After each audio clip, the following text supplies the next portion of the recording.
Lecture of general embryology after fertilization and implantation, we will discuss the formation of extraembryonic mesoderm, coelom, bilaminar disc, procaudal plate, then formation and fate of the primitive streak, then formation and fate of the notochord, then the process of neurulation, then formation of the intraembryonic mesoderm. So, in the second week of development, the process of implantation stated in first week is completed in the second week. Blastocyst completely embeds in the endometrial stroma by the 12th day of development. So certain changes they happen in the embryoblast, trophoblast and uterine endometrium. So we will discuss one by one. Changes in the embryoblast. This diagram you are well aware. So this is the inner cell mass. This layer is the trophoblast and this is blastocyst cavity. So what is happening? The formation of the bilaminar disc, it happens first. Embryoblast is differentiated into two layers. You can see here the hypoblast. The inner cell mass towards the blastocyst cavity become flattened to form the hypoblast or primitive endoderm. Then the remaining cells of the inner cell mass, they become columnar, forming epiblast or primitive ectoderm. So by this we can understand that hypoblast is the first layer to develop. The bilaminar disc is formed. The formation of the two cavities also occur concurrently, that is the amniotic cavity and the yolk sac. So how they are formed? The formation of the amniotic cavity is space appear between the epiblast and the trophoblast, forming the amniotic cavity filled with amniotic fluid. The roof of the amniotic cavity is formed by amniogenic cells which are derived from the trophoblast, while epiblast it forms the floor of the amniotic cavity. Now this is the amniotic cavity. Now formation of the primitive yolk sac. The flattened cells of hypoblast cells spread and line the blastocyst cavity inner to the trophoblast. You can see here, and these cells basically they form a membrane called as Husser's membrane, and now the blastocyst cavity is given the name primary yolk sac. The formation of the extraembryonic mesoderm, coelom and secondary yolk sac. So the trophoblast cells give rise to new cell mass forming a new layer called as the extraembryonic mesoderm, which is the primary mesoderm. These cells they also separate the wall of the amniotic cavity and the primary yolk sac from the trophoblast. Now you can see here. With the extraembryonic mesoderm, a few small cavities they appear in this region, that is in the extraembryonic mesoderm, which merge to form the extraembryonic coelom. This coelom it divides the primary mesoderm into two parts. One is parietal or somatopleuric extraembryonic mesoderm, which is lining the inside of the trophoblast and outside the amniotic cavity. So this is somatopleuric mesoderm. Then visceral or subplanchnopluric mesoderm is lining outside the yolk sac. Due to this primary yolk sac is reduced in size now, it is called as secondary yolk sac. Coming to the formation of the connecting stalk, the extraembryonic coelom does not extend into the mesoderm that connect the amniotic cavity to the trophoblast. You can see in the previous slide here. You can see here. So extraembryonic coelom is not extending to this region, in the region of the connecting stalk.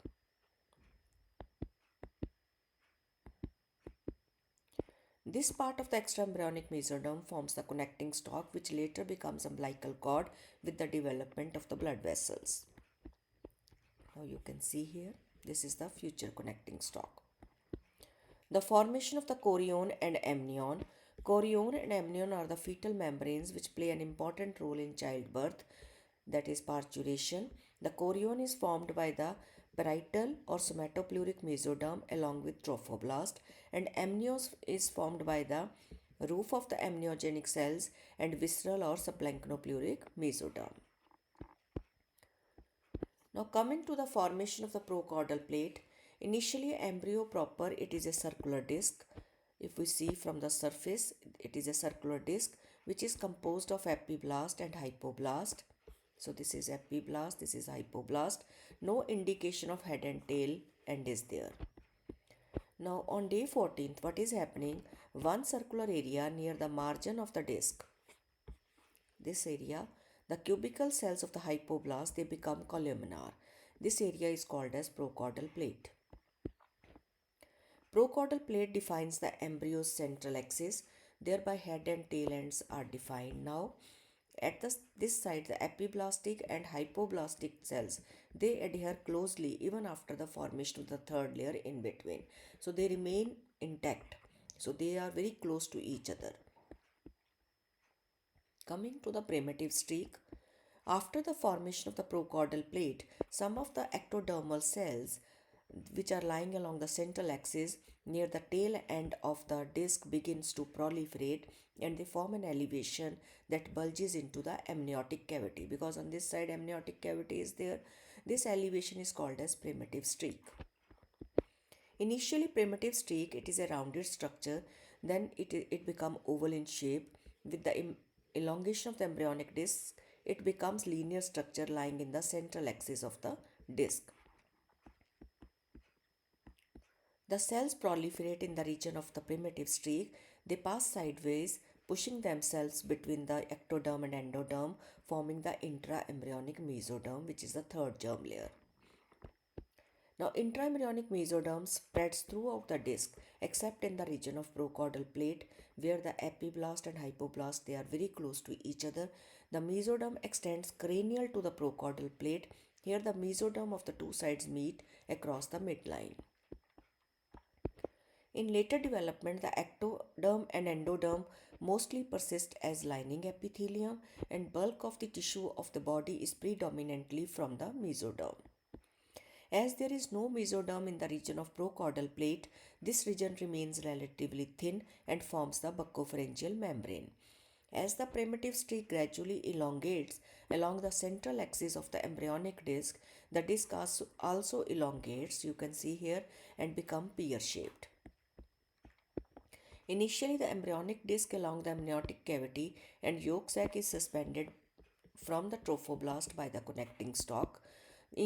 And initially, this connecting stalk is very broad in comparison to the size of the embryo.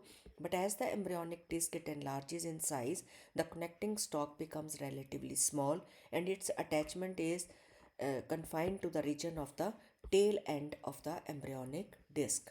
You can see here it is towards the tail end of the embryonic disc.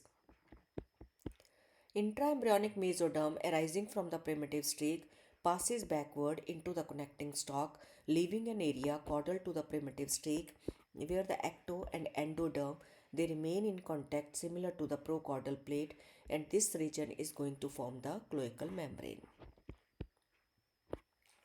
Coming to the topic that is formation of notochord.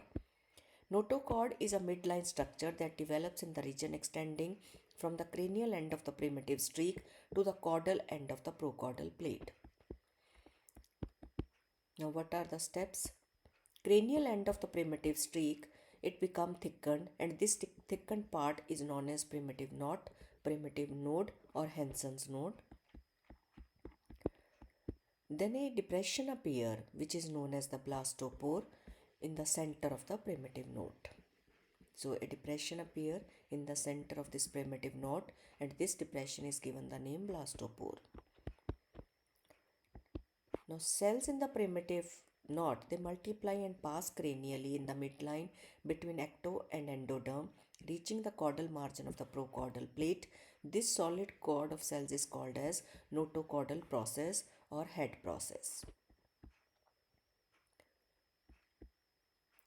Now the cavity of the blastopore it also extends in this region and converts the notochordal process or head process into notochordal canal. The cells forming the notochordal canal becomes intercalated in the cells of the endoderm. The cells in the floor of the notochordal canal now separate the canal cavity from the cavity of the yolk sac. On this side yolk sac is present, on this side amniotic cavity is present. So they are separating it from the yolk sac. The floor of the notochordal canal begins to break down. This is the process how it is happening initially. So this is the process or head process. Then notochordal canal is formed when the blastopore cavity is extended in the form of canal. Then the basal cells which are intermingling with the cells of the endoderm, they just break. So this canal is communicating with the yolk sac. So initially small openings are formed in it. Gradually the whole canal comes to communicate with the yolk sac. Now notochordal canal also communicate with the amniotic cavity through the blastopore at this stage, because on this side it is communicating with the amniotic cavity and on this side it is going to communicate with the yolk sac. So this is the stage when the amniotic cavity and the yolk sac, they are in full communication. On one side through blastopore and another side this broken edge, they are going to communicate, or these two sacs, that is amniotic cavity and yolk sac, they communicate with each other. And this communication facilitates nutrition by diffusion to the ectodermal surface of the germ disc. Now gradually the walls of the canal become flattened again. So instead of rounded canal, we have a flat plate of cells called as notochordal plate. The process of flattening is soon reversed. The notochordal plate again becomes curved to assume the shape of a tube. The proliferation of the cells of the tube converts it into a solid rod of cells, and which is called as definitive notochord, which gets separated from the endoderm. So these are the processes which are happening in the formation of the notochord. Now what is the importance and fate of notochord? It forms the central axis of the embryonic disc, induces overlying ectoderm for the process of neurulation. Notochord enlarges and occupies the midline position around which the vertebral columns they develop. The vestigial remnant of the notochord, it persists as nucleus pulposus. Coming to the next topic, that is neurulation. Process of formation of the neural tube, so is called as neurulation. It begins in the third week of development. The ectoderm above the notochord, which we have discussed, it becomes thickens and it forms the neural plate, which is called as neuroectoderm. The neural plate elongates and broadens in cranial to caudal direction. So this is basically the ectodermal thickening above the notochordal process or definitive notochord. Now what is happening? The lateral edges are raised to form the neural folds. With this differential growth, a groove appears which is called as neural groove. So these neural folds are enlarged because of the proliferation of the paraxial mesoderm. The central part is grooved called as neural groove. Now neural fold begins to fuse, forming a cylindrical tube called as neural tube. Neural tube communicate with the amniotic cavity through the cranial and caudal neuropores. Soon it is divided into cranial enlarged part that give rise to the brain and caudal tubular portion which is going to form the spinal cord. Now coming to the formation of the third layer, that is which we have discussed, that is formation of the intraembryonic mesoderm. As we have seen that it is because of the proliferation of the cells in the primitive streak, they just proliferate and they migrate sideways in between the ecto and endoderm. So what is the fate of that third layer? It is formed by the proliferation of the cells of the primitive streak which separated the ectoderm and endoderm except in the falling region. What are those? We have discussed already. That is in the region of procaudal plate, in the region of cloacal membrane, and in the midline, which is caudal to the procaudal plate, which is occupied by the notochord. So in these regions, the intraembryonic or third layer is not there. Cranial to the procaudal plate, the mesoderm of the two sides it meets in the midline at the edges of the embryonic disc. Now what is happening? The intraembryonic mesoderm is continuous with the extraembryonic mesoderm. So outer to this is there is extraembryonic mesoderm. So it is communicating with that. Now intraembryonic mesoderm, which is lying between ecto and endoderm, so they are divided into three parts, that is paraxial mesoderm or on either side of the notochord, then intermediate mesoderm, then comes the lateral plate mesoderm. So in the center the notochord is there, we have discussed that. So this intraembryonic mesoderm is divided into three parts. Now, paraxial mesoderm, it is segmented to form the somatomeres in the region of head, which forms the mesoderm and muscles of the head and jaw. Then somites. Now, somites are more distinctly segmented. Most cranial somites are formed in the occipital region, and new are formed caudal to them. So, total 44 pairs of somites are there. So, these are the number. Occipital somites form the muscles of the tongue. Somites form the axial skeleton, skeletal muscles, and part of the skin. So, this is the fate of somites. Total 44 pairs of somites are formed. Coming to the intermediate mesoderm, this intermediate mesoderm is basically concerned with these systems, that is urinary and genital system. Then lateral plate mesoderm, the small cavities appear in it which join to form a large cavity called as intraembryonic coelom. Now cavity is horseshoe shaped because two halves of the cavity they are joined together cranial to the procaudal plate. Initially it is closed cavity and soon it communicates with the extraembryonic coelom. So with the formation of the intraembryonic coelom, the lateral plate mesoderm splits into somatopleuric and subplanchnopluric intraembryonic mesoderm. So somatopleuric is in contact with the ectoderm and subplanchnopluric is in contact with the endoderm. Now intraembryonic coelom, it is going to form the pericardial, pleural and peritoneal cavities. So this is the basically region. Somatopleuric mesoderm contribute to the development of the body wall, and subplanchnopluric mesoderm it contribute to the development of the walls of the viscera. So these are the two fates.